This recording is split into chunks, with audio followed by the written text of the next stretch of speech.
तो आइए दोस्तों, स्वागत है आपका आज से फिर से हमारे ये पूछ क्लासेस में।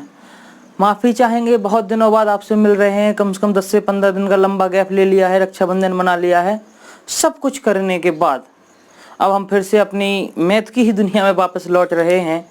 और मैथ की दुनिया में वापस लौटने के साथ साथ आज जो आपका चैप्टर स्टार्ट होगा, चैप्टर से स्टार्ट करने से पहले हम आपसे दो बात करना चाहेंगे कि पहला तो अब आप समझिएगा कि आपकी पूरी मैथ स्टार्ट हो गई, जहाँ से आपको मैथ अच्छे से पढ़नी है, रोज़ रिवीजन करना है, रोज़ नोट्स बनाने हैं। क्या करना है? रोज़ आपको जो मैं पढ़ाऊंगा वो आपको रोज़ नोट्स बनाने हैं। मैं आपकी एनसीईआरटी किताब से ही पढ़ाऊंगा और अन्य अपने सवाल लूँगा जो आपको करने में आपकी मदद करेंगे। और उसके साथ साथ आपको क्या करना है, रोज आपको अपने घर पर बैठकर प्रैक्टिस करनी है। सबको पता है कोरोना काल चल रहा है, इसलिए बिना कोचिंग के आप अगर इतना अच्छा कंटेंट आपको मिल रहा है, बोर्ड में 100 में से 100 नंबर लाने का प्रयास करिएगा। मदद मैं करूँगा, कोशिश आपको करनी है। तो चलिए मित्रों, थोड़ा सा जानेंगे अवकलन के बारे में। अगर हम बात करें अवकलन की, बिल्कुल जीरो लेवल से पढ़ाएंगे भाई साहब, बिल्कुल भी जीरो लेवल से। मतलब अगर कोई बच्चे ने अवकलन का नाम भी नहीं सुना होगा तो उसे भी समझ में आएगा कि अवकलन होता क्या है। तो देखिए, अवकलन को बात करें अंग्रेजी में तो कहते हैं डिफरेंशिएशन। भैया थोड़ा इंग्लिश का दिक्कत है, डिफरेंशिएशन देख लीजिए भैया, अगर इंग्लिश में दिक्कत ज़्यादा हो तो आप समझ सकते हैं। अवकलन या डिफरेंशिएशन, यह चैप्टर आपकी क्या मदद करेगा समझिएगा। इस चैप्टर से आपके 3-4 चैप्टर और कवर होंगे जब आप समाकलन पढ़ने जाएंगे। क्यों? क्योंकि अवकलन और समाकलन और 1-2 चैप्टर को और मिलाकर आपका मिलता है पूरा 44। अगर बात करें 44 नंबर की, बात करें अगर 44 नंबर की, तो कम से कम 9% आपकी कवर करता है। कौन? अवकलन और समाकलन। तो देखिए भैया, कोशिश करिएगा अच्छे से पढ़ें, स्कूल के भरोसे मत रहिएगा, चाहे वो एमपी बोर्ड वाले बच्चे हों, चाहे वो यूपी बोर्ड वाले बच्चे हैं। और एक बात बता दूं कि हमारा एक ग्रुप है इपोच क्लासेस का नाम करके 12th के लिए। अगर जो भी बच्चा उसमें जुड़ना चाहता है कि हम कुछ एक्स्ट्रा पढ़ें, बच्चे सवाल भेजें, आपको जो भी सवाल समझ में नहीं आता है, आप कर नहीं पाते हो, तो आप कमेंट में अपना मोबाइल नंबर लिख दीजिए। मैं उस मोबाइल नंबर को अपने ग्रुप में ऐड कर लूँगा, जिससे आपको पढ़ने में सहायता मिलेगी। तो थोड़ा सा आगे बढ़ते हैं। अवकलन, तो देखो भैया अवकलन होता क्या है, बिल्कुल स्लो ही पढ़ेंगे अपन अवकलन। तो आइए मित्रों, अवकलन को स्टार्ट करते हैं। अवकलन किसी पद के सापेक्ष किया जाता है। कैसे सापेक्ष? समझिएगा सापेक्ष क्या होता है। जैसे मैंने एक लिख दिया 2x + 1, 2x + 1। अब अगर आपको कोई सवाल दे देता है, समझिएगा एक क्या है, एक रैखिक समीकरण है, रैखिक समीकरण लिखा है और उसने कहा है कि 2x + 1 का x के सापेक्ष अवकलन करिए। क्या करिएगा? अवकलन करना है मित्रों। फिर से समझिएगा, कोशिश करिएगा, बहुत ही जीरो लेवल से समझाएंगे, आपको बहुत अच्छे तरीके से समझ में आएगा। 2x + 1 का x के सापेक्ष क्या करना है मित्रों? आपको अवकलन करना है। अगर x के सापेक्ष अवकलन करना है तो देखिए मित्रों, तो इसको मानने के लिए हम, अगर आपको दिया गया है कुछ बराबर में तो ठीक है, नहीं दिया गया है तो y बराबर मान लेते हैं कि आपके पास एक इक्वेशन बन गई, y = 2x + 1। क्या बन गया मित्रों? y = 2x + 1। तो इसको अपन को हल करना है। इसको हल करने के लिए अवकलन के कुछ फॉर्मूले होते हैं जिन्हें मैं लिखने की कोशिश करता हूं, आप भी साथ साथ लिख लीजिएगा। बहुत ही सिंपल फॉर्मूले हैं, 8 से 10 फॉर्मूले हैं जिनसे आपका काम बनेगा। फिर हम सवाल को आगे बढ़ते हैं, बिल्कुल स्लो पढ़ेंगे, कोई जल्दबाजी नहीं है। तो देखिए मित्रों, अवकलन का चिन्ह होता है d/dx। क्या होता है मित्रों? d/dx। क्यों? अगर हम x के सापेक्ष अवकलन करते हैं तो x नीचे आता है। अगर हम कहें थीटा के सापेक्ष तो d/d थीटा, इधर जो पद आएगा वो fx होगा। क्या होगा? एक fx कोई पद होगा। fx क्या होगा दोस्तों? एक कोई सा भी आपका पद हो सकता है। अगर हम थीटा के सापेक्ष अवकलन कर दें, मान लो कोई कहता है कि y के सापेक्ष करो, तो कोई दिक्कत नहीं है भाई साहब, हम y के सापेक्ष कर देते हैं। कोई आपको फंक्शन दिया होगा dfx बटे dy, मतलब कहने का मतलब ये है दोस्तों कि जिसका भी अपन अवकलन करते हैं, जिसका भी अपन अवकलन करते हैं वो क्या आता है नीचे। अगर हम कहें x के सापेक्ष किसी पद का अवकलन करिएगा। दूसरी बात, अगर किसी समीकरण में उसने बोला है कि x के सापेक्ष अवकलन करिएगा, x के सापेक्ष अवकलन करिएगा, तो देखिए बच्चों कुछ नहीं करना है आपको। जो समीकरण दिया गया है, जैसे अभी दिया गया था ना आपको 2x + 1, तो जहां जहां x है तो x का मुख्य मान ही अपना माई बाप बन जाता है। मतलब जितने अपन मान रखेंगे सारे x के रखेंगे, x के अलावा कोई भी पद आएगा वो सारा कांस्टेंट होगा। दूसरी बात, चलिए तो थोड़े से फॉर्मूले लिख लेते हैं फिर आगे बढ़ते हैं। बिल्कुल ही अच्छे से समझ में आएगा भाई साहब, कतई जहर सवाल से मोहब्बत करा देंगे हम आपको, बस साथ दीजिएगा, वीडियो पूरी देखिएगा। तो चलिए देखिए, d/dx अवकलन किसका करना है मित्रों? मान लो x का करना है अपन को, कोई फंक्शन था ना इधर, तो किसका अवकलन करना है? x का करना है। तो d/dx, तो x का अवकलन क्या होगा मित्रों? हमेशा क्या होता है? 1 होता है।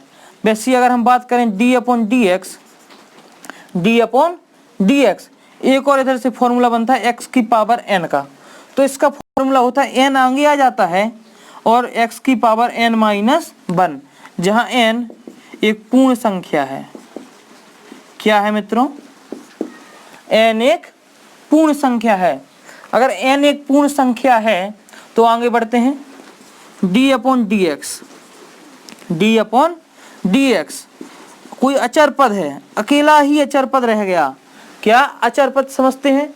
Constant value 1 2 3 4 5 6 7 8 a b c d, मतलब जिसके सापेक्ष अपन को अवकलन करना है मित्रों, जिसके सापेक्ष अपन को अवकलन करना है उसको छोड़कर सारी वैल्यू अपनी क्या होंगी? अचर राशि होंगी। तो समझिएगा अचर का अवकलन क्या होता है मित्रों? 0 होता है। तो इन्हीं 4 फॉर्मूले पर थोड़ा सा आज देखते हैं क्या कैसे करना है। तो आपको समीकरण था y = 2x + 1, समझने का कोशिश करिएगा मित्रों। y = 2x + 1 उसने बोला है x के सापेक्ष। किसके सापेक्ष मित्रों? x के सापेक्ष। तो देखिए y का अवकलन क्या होगा? अब dy, लेकिन x के सापेक्ष कर रहे हैं तो dx। y का अवकलन क्या होता है मित्रों? dy = dx, या आप सीधा सीधा समझने के लिख लो dy बटे dx। y का अवकलन dy बटे dx, क्यों? क्योंकि y एक फंक्शन है। dx/dx कट जाएगा तो आएगा क्या मित्रों? 1। dx फंक्शन है x की पावर n, इसका अवकलन क्या होगा? n x की पावर n-1।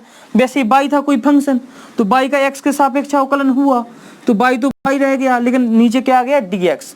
तो आगे बढ़ते हैं। अब देखिए 2x में मैंने बोला था अचर राशि का अवकलन नहीं होता है। अचर राशि का अवकलन अगर होगा तो 0 होगा। अगर अचर राशि किसी मान के साथ है, जैसे x के साथ अचर राशि आ गई, तो वहां पर वह कांस्टेंट बन जाती है, नियतांक बन जाता है, उसका अवकलन नहीं होता है और बाहर आ जाती है। तो अब अवकलन किसका होगा? d/dx x का प्लस d/dx 1, यही तो होगा मित्रों अवकलन, होगा कि नहीं? बहुत बढ़िया। तो dy/dx बराबर 2 तो कांस्टेंट था, आप कहेंगे बिल्कुल 2 तो कांस्टेंट था, नियतांक था, तो हमारा 2 का 2 आ गया। dx/x हमने क्या बताया था? x के सापेक्ष अगर अवकलन कर रहे हैं, जिसके सापेक्ष अवकलन करेंगे उसका ही मान 1 होगा। अगर इधर थीटा होता, x की जगह अगर थीटा होता और हम कहते थीटा के सापेक्ष अवकलन करिएगा, तो इधर dθ/dx होता, सॉरी dθ/dx होता, नहीं होता। क्यों? क्योंकि अगर इधर थीटा होता तो नीचे भी तो dθ होता, तो थीटा कट जाता, क्या आता? 1 ही आता। तो मतलब d/dx x का मान कितना होता है मित्रों अवकलन करने पर? 1। और अचर राशि क्या आ गई? देखो अचर राशि आ गई ना। अगर अचर राशि आ गई तो इसका मान कितना होता है? 0। तो आपको पता है dy/dx बराबर 2। कितना आ गया मित्रों? 2। यही आपका अवकलन है। क्या है? आपका अवकलन है। समझिएगा एक बार फिर से। हमारे पास एक समीकरण था 2x + 1, अगर ये y के बराबर में दिया गया है तो ठीक है, नहीं दिया गया है तो y बराबर मान लो। आप y की जगह u मान लो तो इधर du/dx आ जाता। मतलब अपन को dy/dx का ही अवकलन निकालना पड़ता है, मतलब dy/dx का अपन को मेन मान किसका निकालना पड़ता है, dy/dx का। अपन y मान लेते हैं, सवाल में एक तरफ से मानते चलेंगे तो समझ में आता है। चलिए थोड़ा सा इसको साफ करने की कोशिश करते हैं, नोट कर लीजिएगा वीडियो को रोककर। अब थोड़ा सा आगे बढ़ते हैं, एक और ऐसे ही सवाल लेते हैं। तो देखिए दोस्तों, सवाल लेने की कोशिश करते हैं। सवाल है 5x² + 3x + 1। उसने कहा है x के सापेक्ष अवकलन करिएगा। तो हमें तो ये समीकरण दिया गया है, तो हमें क्या मानना है दोस्तों, मान लेते हैं कि y बराबर कोई समीकरण दिया गया है। क्या y बराबर कोई समीकरण दिया गया है? आपने 11 में भी पढ़ा है, बहुत बढ़िया है, लेकिन थोड़ा सा समझने का प्रयत्न करिएगा, बहुत मजा आएगा आपको। महफिल का साथ दीजिएगा, महफिल में बैठ रहिएगा। तो देखिए मित्रों, y का तो आपको पता है अवकलन क्या होगा, dy/dx। x क्यों आया, क्योंकि x के सापेक्ष कर रहे हैं। तो जिसके सापेक्ष कर रहे हैं वही अपनी मेन वैल्यू बन गई, उसको छोड़कर सारी वैल्यू क्या होंगी, अपनी कांस्टेंट होगी। तो 5 तो वैसे ही पता है अचर राशि है तो कांस्टेंट होगा। x² d/dx x² + 3 कांस्टेंट है, तो किसका अवकलन होगा, d/dx x का और प्लस d/dx 1 का अवकलन होगा कि नहीं होगा? बहुत बढ़िया। तो देखिए 5 तो कांस्टेंट आ गया, dy/dx तो चल ही रहा है, 5 तो कांस्टेंट आ गया, d/dx x²। तो देखिए d/dx x⁴n, n क्या बताया था मैंने, कोई भी पूर्ण संख्या हो सकती है। n अगर कोई भी पूर्ण संख्या है तो n का मान कितना है मित्रों, 2, मतलब 2। तो फॉर्मूला क्या बनेगा, n × x⁴n-1। तो n का मान कितना है, 2, x⁴n-1, n-1 मतलब 2 - 1 + 3 d/dx x का मान कितना होता है, 1 अवकलन करने पर, और ये तो 0 हो जाएगा, वो आपको पता है। तो देखिए dy/dx बराबर 5 दूनी 10, x 2 में से 1 गया 1 + 3, तो ये घात है तो कोई फर्क नहीं पड़ता, बस यही आपका आंसर आ गया 10x + 3। तो कोई पूछेगा 5x² + 3x + 1 का अवकलन क्या होगा, तो क्या होगा 10x + 3। तो इसको भी नोट कर लीजिएगा, मिलते हैं 1 मिनट में।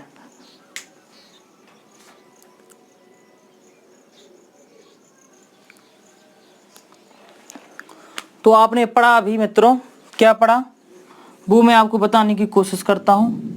जो आपने पढ़ा है कि अगर कोई भी d/dx x का अवकलन करते हैं तो कितना आता है मान, 1।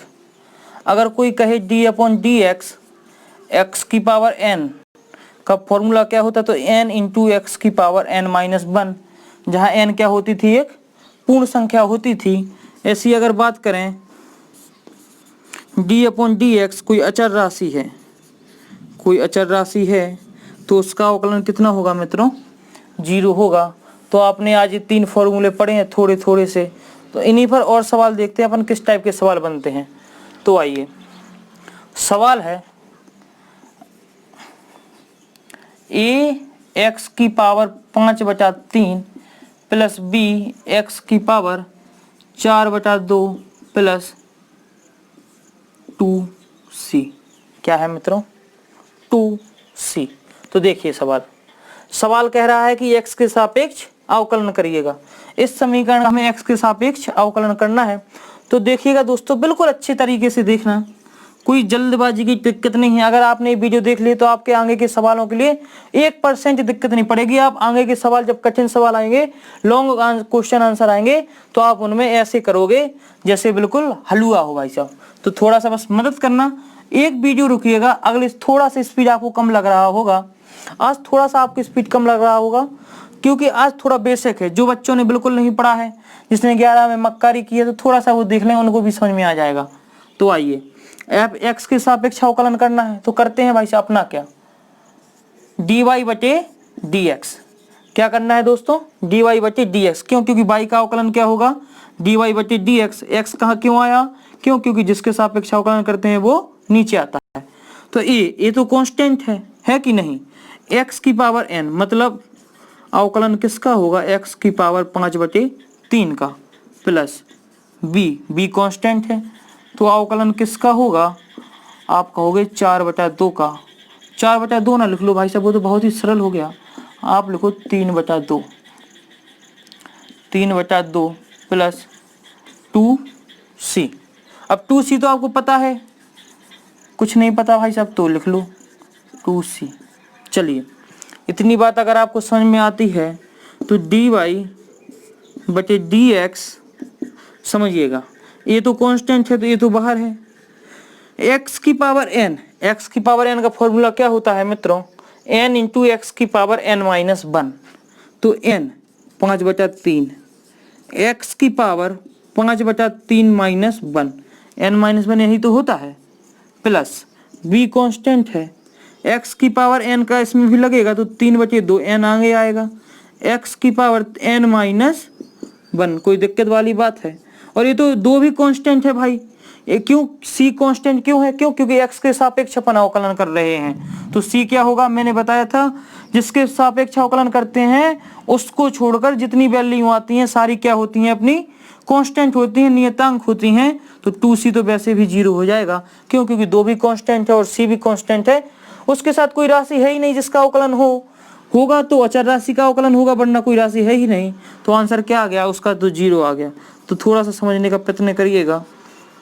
डी वाई बटे डी एक्स, ए 5a/3 x की पावर, इसको थोड़ा सा हल करने की कोशिश करें तो 3 लासा लेंगे तो 5 में से 3 गया तो 2/3 प्लस 3/3b/2 x की पावर 1/2। आंसर आ गया आपका मित्रों। जो आप कह रहे थे कि अवकलन क्या होगा, तो देखिए अवकलन ए होगा, और अवकलन कैसे होगा तो ये भी बता दिया। तो इसी प्रकार वीडियो को रोककर आप इसको नोट कर लीजिएगा, समझ में आया हो तो कोशिश करिएगा मित्रों। बच्चों आप जितना बिना देखे सवाल लगाओगे, एक बार मैं बोर्ड पर आपको समझाता हूँ, अगली बार आप जितना बिना देखे सवाल कॉपी पर लगाओगे उतनी प्रैक्टिस आपकी अच्छी होगी। ये मेरा खुद का एक्सपीरियंस है, मैं आपको जो बता रहा हूँ। आप जितना बिना देखे सवाल लगाओगे उतने ही सवाल को आप अच्छे से करोगे। तो चलिए थोड़ा सा, अब अपन ने x मेन वैल्यू मान रहे थे, अब कुछ और मान लेते हैं। चलिए आइए देखिए, अब हम कहते हैं कि y बराबर कोई आपको समीकरण दिया गया है 2θ² प्लस 2θ की जगह मान लो k² प्लस 2k की घात 3 प्लस 3 2 छोड़ो भाई साहब 4 क्वेश्चन बना k की पावर 6 प्लस 6। देखिए मित्रों, और सवाल कह रहा है कि k के सापेक्ष, किसके सापेक्ष, k के सापेक्ष अवकलन, किसके सापेक्ष करना है दोस्तों, k के सापेक्ष हमें अवकलन करना है। तो आइए देखते हैं कैसे करते हैं। मूंछों पर दीजिए ताव, लगाइए सवाल को। तो आओ बबुआ, सवाल को देखते हैं दोस्तों कैसे करेंगे। तो देखिए y का तो पता है अवकलन क्या होगा dy, लेकिन जिसके सापेक्ष कर रहे हैं वो नीचे आता है, तो इधर क्या आएगा dk। अगर dk आ गया, दिनेश कार्तिक नहीं भाई साहब, dk। तो देखिए दो तो कांस्टेंट है तो कांस्टेंट ही रहेगा k²। अब x की पावर n है, देखिए इधर x के सापेक्ष अवकलन हो रहा था तो इधर अपना मेन वैल्यू x आ रहा था, अब इधर k के सापेक्ष हो रहा है तो मेन वैल्यू अपना k आ रहा है। लेकिन चलेगा तो वो x की पावर n या k की पावर n के हिसाब से ही, तो d/dk k की पावर 2 प्लस ऐसे 2 इधर कांस्टेंट और d/dk k की पावर 3 और प्लस 4 कांस्टेंट d/dk k की पावर 6 और प्लस इसका d/dk कर दो तो ये तो भाई साहब वैसे 0 होना। क्यों, क्योंकि अकेली ये चर राशि बेचारी लाचार है, मासूम है, 0 बन जाती है।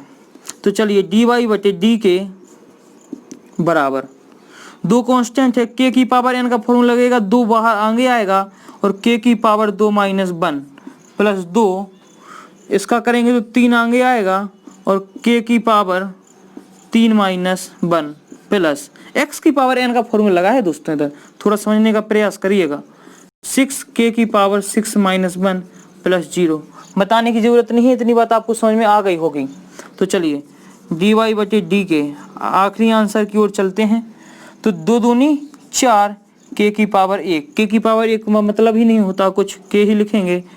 3 दूनी 6, k की पावर 2, क्योंकि 3 में से 1 गया तो 2 प्लस 4, 6 चौको 24, 24 k की पावर 5, 24 k की पावर 5।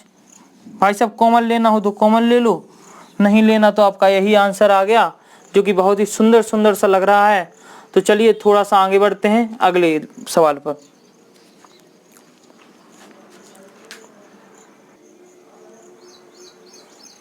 आओ तो मेरे प्यारे बच्चों, थोड़ा सा आगे बढ़ते हैं और सवाल को आगे करने की कोशिश करते हैं कि उनको कैसे करेंगे। तो आइए हम आपको बताते हैं कि उनको कैसे करेंगे।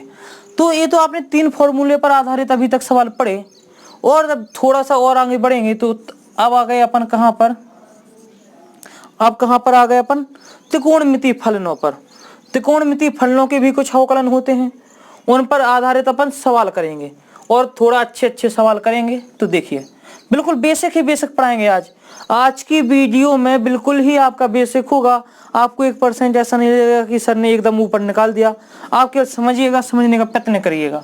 तो देखिए दोस्तों, अगर साइन x का कोई अवकलन पूछता है आपसे, क्या दोस्तों, x के सापेक्ष अवकलन करिएगा और साइन x का, तो इसका अवकलन क्या होता है, cos x, मतलब d/dx साइन x का मान क्या होगा, cos x होगा। ऐसे ही अगर बात करें d/dx cos x का मान, तो क्या होगा मित्रों, माइनस साइन x होगा। क्या होगा, माइनस साइन x। ऐसे d/dx क्या होगा मित्रों, d/dx tan x का होता है sec स्क्वायर x। ये आपको याद करने पड़ेंगे, 8 से 10 मान हैं। वैसे ही अगर बात करें sec x की, तो इसका होता है sec x into tan x। ये अवकलन ही होते हैं। d/dx sec x की जगह आप भी रख सकते हैं। तो देखिए d/dx बराबर, बात करें अगर cot x की, तो इसका मान होता है माइनस cosec स्क्वायर x। क्या होता है दोस्तों, माइनस cosec स्क्वायर x। और अगर हम बात करें d/dx x की, तो इसका मान होता है minus cosec x cot x। तो समझने का प्रयास करिएगा तो बच्चों, ये आपके सामने मैंने 6 मान रख दिए 6 फलनों के, कि sin x का अवकलन cos x का अवकलन माइनस sin x, और tan x का अवकलन sec स्क्वायर x, और sec x का अवकलन sec x tan x, और cot x का अवकलन cosec स्क्वायर x, और cosec x का अवकलन minus cosec x into cot x। तो आइए इन्हीं पर थोड़े से सवाल देखेंगे। इन्हीं के साथ साथ एक फॉर्मूला और लिख लीजिए, d/dx रूट x, इसका अवकलन होता है मित्रों 1/2 रूट x। क्या होता है दोस्तों, 1/2 रूट x। और इसी के साथ d/dx log x का अवकलन क्या होगा मित्रों, log x का अवकलन होता है 1/x। और इसी के साथ एक और लिख लीजिएगा, e की पावर x का क्या होता है मित्रों, e की पावर x का अवकलन e की पावर x ही रहता है। तो आपने समझा एक फॉर्मूला 2 3 4 5 6 7 8 और 9, ये 9 फॉर्मूले से आज अपन थोड़ा सा सवालों को करने की कोशिश करते हैं। और सवाल किस टाइप के करते हैं तो आप समझिएगा। तो देखिए मित्रों, सवाल जिसके सापेक्ष करना है, समझिएगा ये लाइन आपके लिए बहुत इंपॉर्टेंट है, बहुत जरूरी है सुनना। बिल्कुल दिल लगाकर सुनिएगा, आंख कान लगाकर सुनिएगा, जैसे सुनना है वैसे सुनिएगा। जिसके सापेक्ष अपन अवकलन करते हैं, जिसके सापेक्ष अवकलन कर दें, उसके अलावा जितने भी मान है उसका दोबारा अवकलन होगा। मतलब अवकलन एक ऐसा व्यक्ति है जो हर घर में जाता है। अवकलन अपने मुख्य मान को छोड़कर, जैसे कि सवाल पूरा x में दिया गया है और उसने कहा है कि x के सापेक्ष अवकलन करिएगा, तो अपन सीधा सीधा x के मान रख देंगे। लेकिन उसने अगर x की जगह कुछ और दे दिया तो जो x की जगह दिया गया है उसका भी हमें फिर से अवकलन करना पड़ेगा। मतलब अवकलन प्रत्येक घर में जाता है। प्रत्येक घर का मतलब समझिएगा। पहले छोटे से सवाल लेंगे, उसके बाद बड़े बड़े सवाल लेंगे। उसने कहा है y बराबर कोई सवाल दिया गया है कि हल करिएगा cos x plus sin x, इसका अवकलन ज्ञात करिएगा। तो देखिए मित्रों, इसका अवकलन कैसे ज्ञात करेंगे, तो d/dx y बराबर d/dx cos x plus d/dx sin x। समझिएगा। अरे भैया x तो बुरा मान गया बे। चलो देखो बच्चों, d/dx cos x plus d/dx sin x। तो मेरे प्यारे बच्चों dy/dx तो इधर हो गया, पर cos x का अवकलन क्या होगा, तो आप कहेंगे cos x का अवकलन होता है मित्रों माइनस sin x। क्या होता है मित्रों, माइनस sin x। क्यों, क्योंकि हमने अभी बताया है कि cos x का अवकलन माइनस sin x और sin x का cos x। तो d/dx sin x का क्या लिख सकते हैं, cos x। अपन ने इधर x का मान मुख्य मान माना, इसलिए मान अपने सीधे सीधे आ गए। क्यों, क्योंकि अपन x के सापेक्ष अवकलन कर रहे थे, x में अपन को सारे मान दिए गए थे। तो इसे अगर अच्छी तरीके से लिखना चाहें तो dy/dx बराबर cos x minus sin x। ये आपका होता है किसका अवकलन, cos x plus sin x का। तो आइए मित्रों, थोड़ा सा इसको आप वीडियो रोक कर इसे नोट कर सकते हैं। इसको हम साफ करते हैं और आगे बढ़ते हैं थोड़ा सा।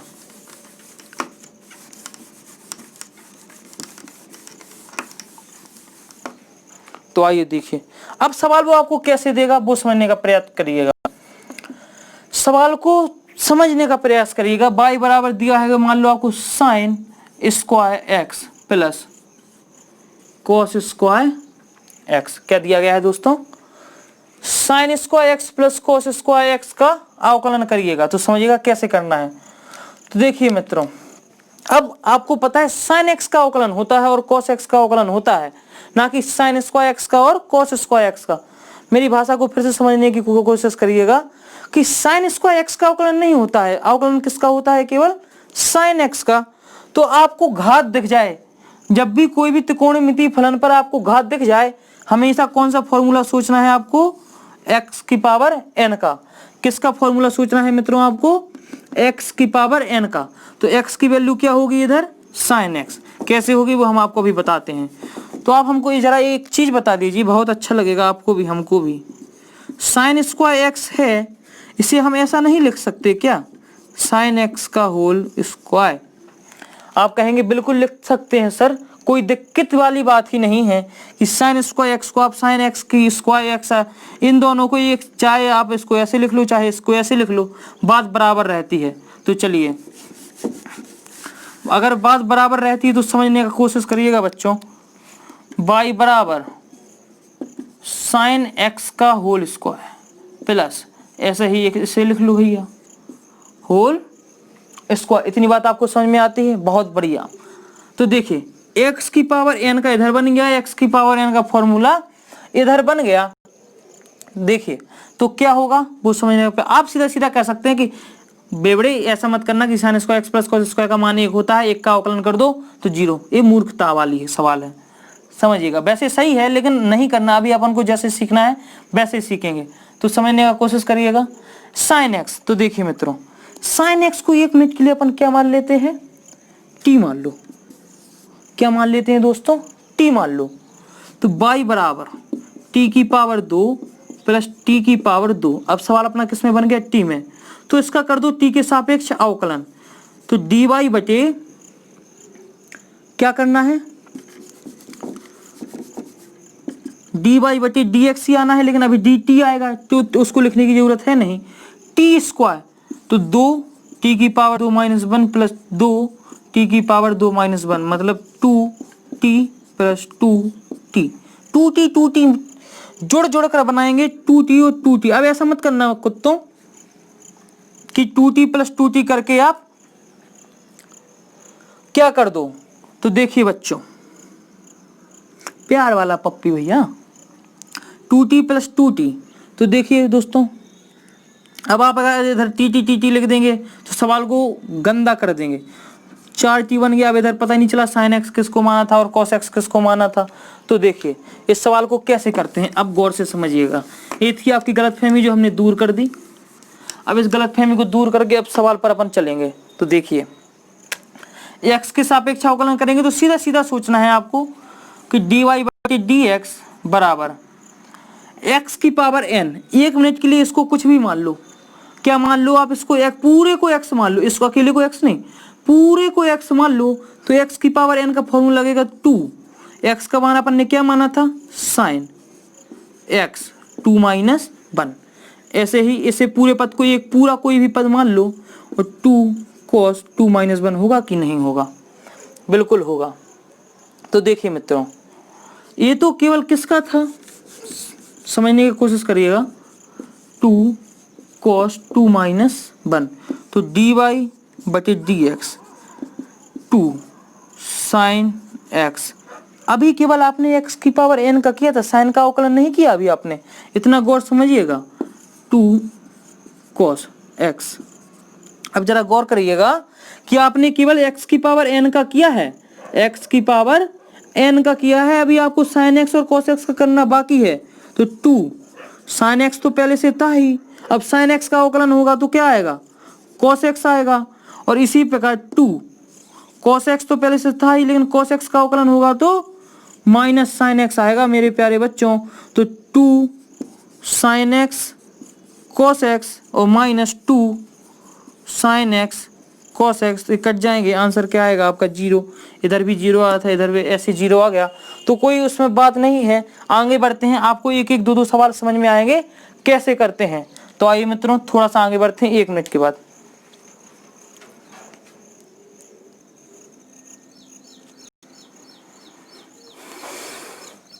तो देखिए मित्रों, एक सवाल किया, अगर नहीं समझ में आया तो देखिए एक बार फिर से देख लेते हैं कि कोई आपको सवाल दिया गया है y बराबर दिया गया है sin √x।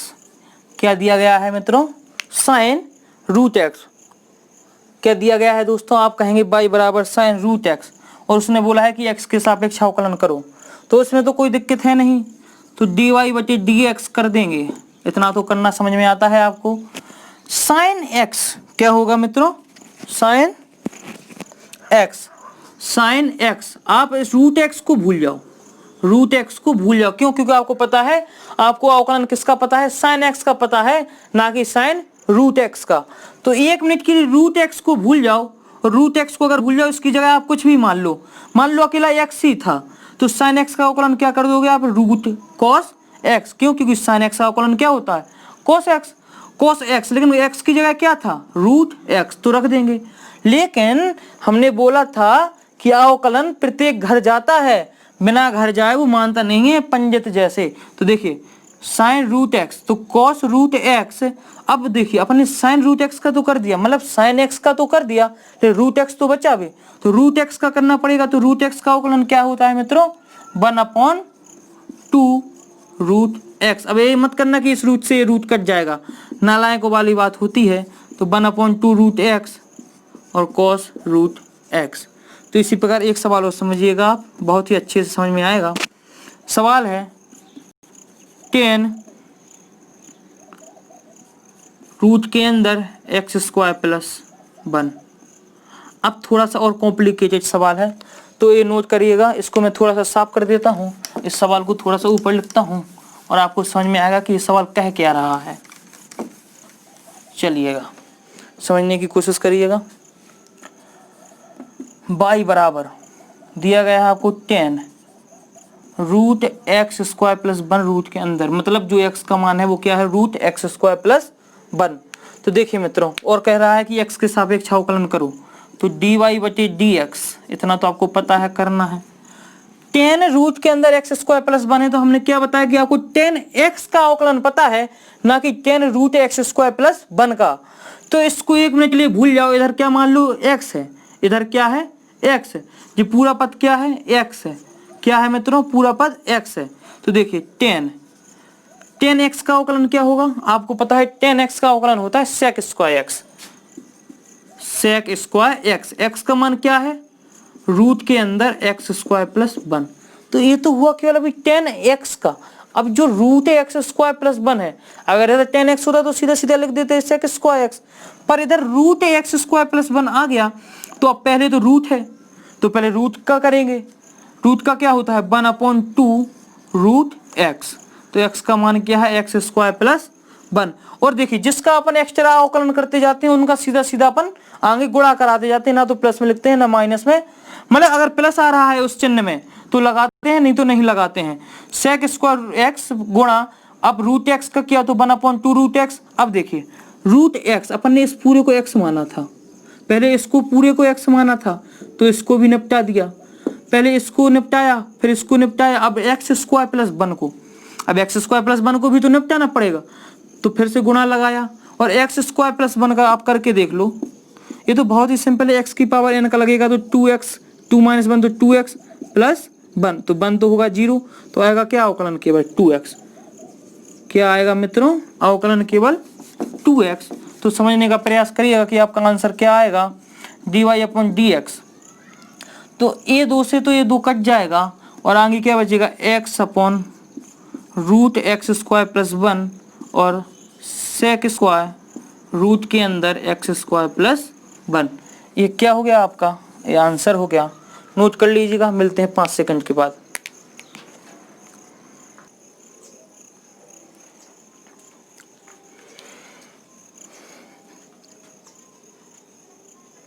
तो देखिए दोस्तों, आपको इतनी बात आशा करता हूँ समझ में आई होगी। और अगर आपको समझ में आई है तो आपको करीब 8, 9, 10 फॉर्मूले याद करने हैं अवकलन में, और आपके अवकलन को मैं हलवा बना दूंगा आपके सामने, आप खुद देखेंगे। तो देखिए थोड़ा एक और सवाल लेते हैं। तो y बराबर, अब सवाल दिया गया है आपको sec x plus 10x, sec x plus 10x का अवकलन करना है x के सापेक्ष। तो सीधी सीधी बात है कि y का तो आपको अवकलन पता है dy/dx होता है, और इसी का तो मान निकालना है अपन को। अवकलन करते जाएंगे तो y का तो मान dy/dx निकलेगा। आप सीधी भाषा में आप समझ सकते हैं, तो अवकलन को ही dy/dx कहते हैं। तो समझिएगा, प्रयत्न करिएगा कि sec x का डिफरेंशिएशन क्या होगा? sec x का आपको पता है डिफरेंशिएशन क्या होता है मित्रों। अब देखिए इधर x से अकेला है ना, अगर x से अकेला तो कोई दिक्कत पड़नी नहीं है, वो भी मैं आपको समझा दूंगा कैसे नहीं पड़नी है। तो sec x का अवकलन क्या होता है? आप कहेंगे sec x इंटू 10x, यही तो होता है sec x का अवकलन, प्लस 10x का कहेंगे आप sec स्क्वायर x अवकलन। मैंने एक लाइन छोड़ दी कि d/dx sec x plus d/dx 10x नहीं लिखा, वो आप अपने हिसाब से लिख लीजिएगा, ये तो बहुत ही छोटी बातें हैं। तो dy/dx। अब देखिए आप अगर और थोड़ा सा हल करना चाहें, आपका ये भी आंसर सही होगा, और अच्छा थोड़ा लिखना चाहें तो sec x कॉमन ले लें, एग्जामिनर भी खुश हो जाएगा। तो 10x प्लस sec x, क्या आ गया मित्रों? 10x plus sec x। आपका ये भी आंसर बिल्कुल सही होगा। इसी प्रकार थोड़ा एक और क्वेश्चन देख लें कि अगर y बराबर sec root x plus 10 root x, तो देखिए मित्रों आप क्या करेंगे? तो y का तो dy/dx ही करेंगे, कोई दिक्कत वाली बात है नहीं। लेकिन sec x का अवकलन अभी हमने बताया था sec x इंटू 10x, लेकिन अपन ने sec x, अभी x नहीं है अपने पास, अभी क्या है? रूट x है। तो x का मान क्या रखेंगे? जितना अवकलन करते जाएंगे उतनी जगह उसका मान रख देंगे, sec x into 10x plus, नहीं भाई साहब यही तो गलती करते हैं आप। आपने केवल अभी sec x का किया है, रूट x का नहीं किया। अपन ने इसको x मान लिया, एक क्षण के लिए अपन ने इसको x मान लिया, तो अपन को नजर आ गया कि sec x का फॉर्मूला ये होता है, और x जहां था वहां पर जो इसके साथ था वो अपन ने रख दिया। लेकिन अब रूट x का भी तो करना पड़ेगा, तो 1/2 रूट x। अब आप कहेंगे रूट x रूट का हुआ भी, अब x का करो, तो बेवड़ों x का तो एक ही अवकलन होता है, इसलिए हम बार बार जिसके सापेक्ष करते हैं उसका अवकलन दोबारा नहीं करते। तो 1/2 रूट x प्लस 10x का क्या होता है? sec स्क्वायर x, लेकिन इधर तो रूट x है, तो इसके साथ भी गुणा में क्या आएगा? 1/2 रूट x। तो समझिएगा दोस्तों, 1/2 तो कॉमन आ जाएगा कि नहीं? आप कहेंगे बिल्कुल आ जाएगा। अंदर बचेगा क्या? sec √x tan √x plus sec √x। ये भी आपका आंसर सही है, उसमें कोई दिक्कत वाली बात नहीं है। चलिए तो दोस्तों इतना आज के लिए यहीं तक आज के लिए सीमित करते हैं। और अगर आपको अच्छा लगा तो बच्चों को शेयर करिएगा। जितने बच्चे घर पर हैं, कोचिंग नहीं जा पा रहे हैं, उनको पढ़ने का माध्यम नहीं मिल पा रहा है, तो आप वीडियो को जितना हो सके उतना आप शेयर करिएगा। दोस्तों में, भाई बहनों में, फूफा बुआ, लड़का लड़की, सेटिंग, भाभी, दीदी, जीजा, जिसको शेयर करना है उसको शेयर करिएगा, जिससे कि हर बच्चा पढ़ सके और हर बच्चे को समझ में आए। ये था आपका बिल्कुल बेसिक तरीका। क्या था ये? आपका बिल्कुल बेसिक तरीका था, जिससे आपको समझ में आ जाएगा इस वीडियो में कि अवकलन होता कैसे है, अवकलन क्यों करते हैं, क्यों किया जाता है और कैसे किया जाता है। इन फॉर्मूलों को हो सके तो कल आप याद करें, जिससे आपको आगे के सवाल समझ में आएगा। और अगर वीडियो पसंद आई हो तो कमेंट में एक बार हेलो जरूर लिखें। अगर वीडियो पसंद आई हो तो कमेंट में एक बार हेलो जरूर लिख देना मित्रों, जिससे हमारा आत्मविश्वास बढ़ेगा। भाई साहब आत्मनिर्भर तो देश बन रहा है, हम थोड़ी। तो देखिए मित्रों, अब वही मूर्ख वाली बात, भाई साहब देश में हम ही तो आते हैं। जैसे मोदी जी दिल्ली में एक नारा लगवा रखा था कि दिल्ली बदल रहा है, देश बदला है, अब दिल्ली भी बदलेगा। तो मोदी जी को कोई समझा दो भैया, दिल्ली देश में ही आता है अपने, कोई दिक्कत वाली बात नहीं है। दिल्ली में लगे थे बैनर, एक दो हमने देखे थे, केजरीवाल साहब का हमारे पास फोन आया था तो बता रहे थे वो।